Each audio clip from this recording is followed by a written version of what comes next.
Jadi ayat-ayat tazkirah ini, peringatan ini mulia. Bentuk kemuliaannya adalah peringatan-peringatan itu ditulis di lembaran-lembaran. Lupakan dulu persepsi lembaran. Nanti kita bicara teori neuronnya. Saya tadi coba merenung, Pak Ustaz, waktu tadi dan cerita setiap orang menghafal dengan mushaf yang berbeda-beda, suhuf di otak itu yang mana? Kalau gitu ya, Iya, Ustaz. suhuf yang di otak itu yang mana? Ya, Nah, ya. tapi kita ke maknanya dulu. Maknanya adalah bahwa ayat yang dimuliakan ini adalah ayat tazkirah. Ayat-ayat tazkirah. Jadi ini bukan peringatan biasa. Ya, ini bukan disclaimer biasa nih. Peringatannya ini peringatan mulia, pengingat yang mulia, yang buktinya dia ditulisnya pun dengan lembaran-lembaran yang dimuliakan. Ya. Hmm. Ya, Betul, Ustaz. peringatan-peringatan ini ditulisnya itu di lembaran-lembaran yang dimuliakan. Dimudahkan. Lembaran yang dimuliakan itu ya karena Quran yang ditulis di situ. Jadi jangan terlalu juga menggabungkan si lembarannya ya. Ya Quran itu, Qurannya yang mana ya tazkirah itu. Tazkirah. Si tazkirahnya itu yang menjadi tekanan di Suhufim Mukarramah. Itu yang pertama barangkali Ustaz dan yang perlu kita tekankan. Betul, Ustaz. Sekarang yang kedua, ya, em, membahas tentang kan di sini suhuf yang dimuliakan ya, suhuf yang dimuliakan. Karena di suhuf itu tercatat ayat-ayat tazkirah. Nah, tadi waktu tadi ada ngobrol sama Ibu Nasra, setiap orang menghafal mushaf yang berbeda. Berarti kan dia capture ya gambar-gambar yang di luar itu masuk ke memori dia kan. Ya. Nah sekarang memori itu apa? Tempat menyimpan ini semua. Gitu ya. Suhufnya kalau di otak, kan ada otak di kepala, di korteks ya. Ada otak di jantung. Sekarang sebelum ke otak dulu. Karena otak sekarang sudah diterjemahkan oleh chip misalnya. Atau kalau sekarang barangkali ini, memory card. Hmm. Ya, memory card. Di memory card ini kan tersimpan data. Ya. Ya, 1 tera, 2 tera, 10 tera, dan seterusnya. Data. So, apa sih memory card itu yang menyimpan banyak data ini?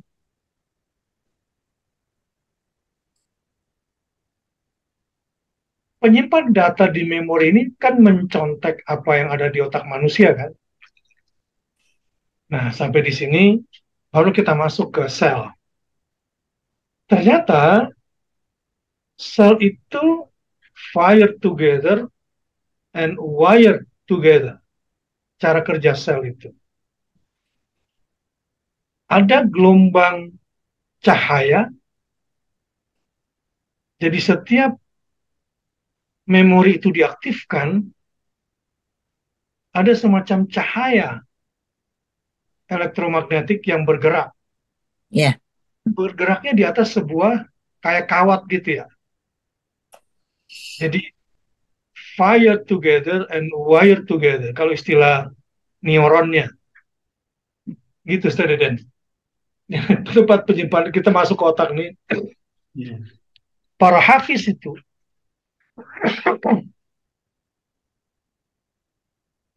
menyimpan hafalannya kan di memori. What is memory? Adalah sekumpul daripada neuron. Bagaimana neuron bekerja? Singkat cerita, itu tadi. Ketika dia aktif, maka ada cahaya dan ada jaringan. Jadi kalau ditanya, kira-kira seperti apa ya suhuf di dalam kepala kita ini? Ya, berarti kan sekumpulan sel-sel memori. Sel memori yang kita sebut dengan sekumpulan neuron itu ya. Kira-kira gitu sih, Ustaz Deden. Karena tadi menarik tuh. Kan ada Ustadz yang suka, oke lah dia pojok kiri, pojok atas, ke tengah, bawah, kanan, kiri. Berarti kan dia sedang menggambarkan gambar yang dia capture, disimpan di memori kan. Nah, memorinya itu apa? Itu tempat nyimpen si gambar ini semua. Boleh jadi itulah, wallahu alam. Jadi karena otak itu menyimpan ingatan dengan mengubah cara neuron berbicara satu sama lain. Begitu kata ilmuwan. Itu kalau kita bicara bagaimana memori itu tersimpan. Memori itu tersimpan katanya, otak menyimpan ingatan dengan mengubah cara neuron berbicara satu sama lain. Ketika satu neuron memicu potensial aksi atau aksi potensial, neuron lain akan aktif. Seiring waktu, hubungan ini semakin kuat. Tuh. Seiring waktu, kalau diulang-ulang ya, hubungan ini pun semakin kuat. Jadi, itu tadi fire together dan wire together. Gitu. Para ilmuwan dapat menyaksikan hal ini terjadi secara real time dengan menstimulasi dan merekam irisan jaringan otak. Saat ini nih, sudah bisa menggambarkan sudah ada kalau sekarang tuh. Makanya kalau kita lihat gambar-gambar sel kita yang bukan orang saraf, Orang dan saraf. mungkin nggak terlalu memahami juga ya. Tetapi oh kalau gitu sel-sel saraf kita ini mungkin itu kali ya suhufnya ya di sekumpulan memori yang ada di situ. Wallahu a'lam bishawab. Itu sih yang tadi saya pikirkan. Ya, Ustaz. Ya.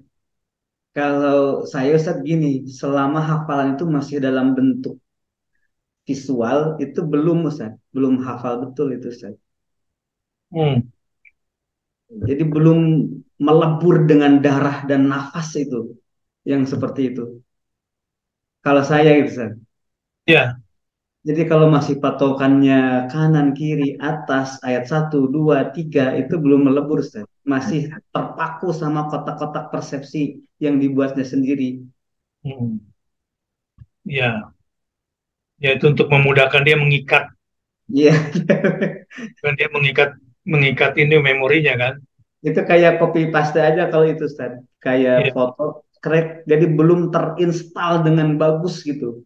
Secara, jadi copy, baru di copy aja gitu, baru direkam, masuk sehingga tergambar. Maka dulu tuh, Ustaz, waktu saya awal menghafal, wah itu, Ustaz, awalam jasiru, suatu, karena masih seger Ustaz, di situ. Tapi itu Mungkin masih belum ada, belum maksudnya Ustadz Deden ini ada data mentah, ada yang sudah terinstall.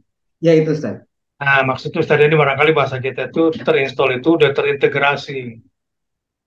Kalau misalnya saya mau buka file di HP saya karena saya pakai Android, saya buka gallery, itu lihat file gallery.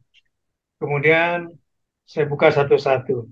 Tapi kalau dia sudah berbentuk aplikasi terinstall, gitu ya, maka dia sudah menyatu kan satu sama lain lagi. Jadi otomatis ya dia menjadi satu kesatuan yang tidak terpisahkan.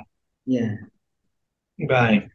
Kalau misalkan hafalan Quran itu hanya ke situ, maka manusia kalah sama AI, Ustaz. Ya, Kalah. Makanya hafalan Quran nggak di situ, gitu, Ustaz. ya, Lebih bagusan AI malah, Ustaz. ya. daripada otak biasa gitu ya. Maka ditingkatkan, maka saya itu kemudian setelah pengalaman menjaga hafalan ini, maka hafalan sedikit saja Ustaz, satu ayat, dua ayat, tapi terinstal itu justru yang akan memberikan syafaat di akhirat nanti itu. Baik, ini ada pendapat tadi ketika eh, Ustadz Deden tidak tidak matching lah, kecuali yang punya Buya Hamka kan, kalau Iya Tuhan Ustaz. para nabi. Nah, di sini Al-Baghawi menjelaskan, "Tsumma akhbara an jalalatihi indahu faqala fi suhufim mukarramah," yakni Allahul Mahfuz, Iya. waqi gitu ya. Waqila kutubul anbiya'i alaihi salam daliluhu qalu ta'ala inna hada lafis suhufil ula suhufi Ibrahim wa Musa. Tapi kan belum ditambah dengan setelah-setelahnya ya.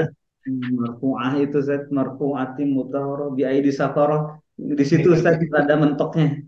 Iya, tapi kalau dia berhenti di sini, Iya, ya, berhenti kalau di fisu suhuf bil ya. mukarramah berhenti di situ, maka ada dalil surah Al-Ala ya 18-19 bahwa boleh dong gitu ya.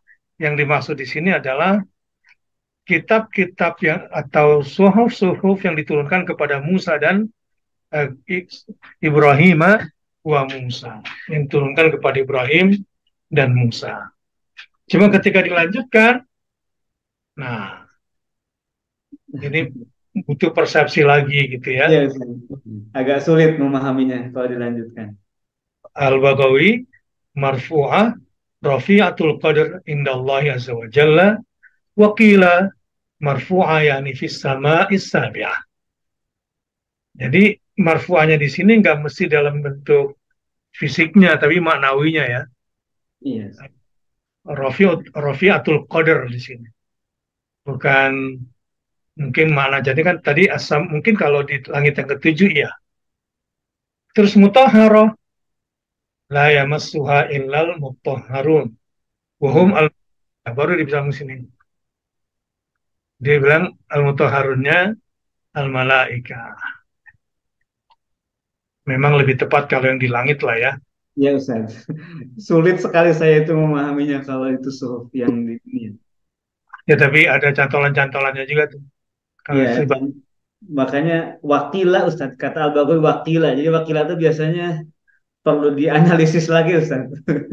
tapi wakilannya di sini marfu'ah yani fis sama'is sabi'ah. Wakilanya di sini. Beliau menempatkan yang pertama marfu'ah itu rafi'atul qadarnya malah. Jadi ingin mengatakan eh, rasulnya itu masih dimenangkan. Yang wakila yang di ayat 13 Ustaz, Iya, kila di sebelumnya ada di situ. di suhufil anbiya, kutubil Ya, anbiya. Wakila fi kutubil anbiya. ya mungkin konsistensi lagi dituntut di sini ya. Iya, iya.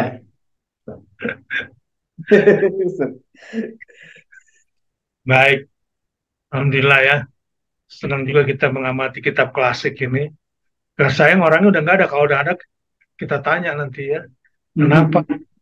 Kenapa? Dan kita nggak bisa menyalahkan juga ya. Ya, nggak bisa Ustaz, nggak bisa menyalahkan. Ini kan hanya persepsi sejauh kita bisa memahami. Ternyata Sejauh, yang sejauh kita, dia memahami, sejauh dia memahami, sependek kita memahami. iya, ternyata kita nggak paham nih kalau tafsirnya ke sini gitu.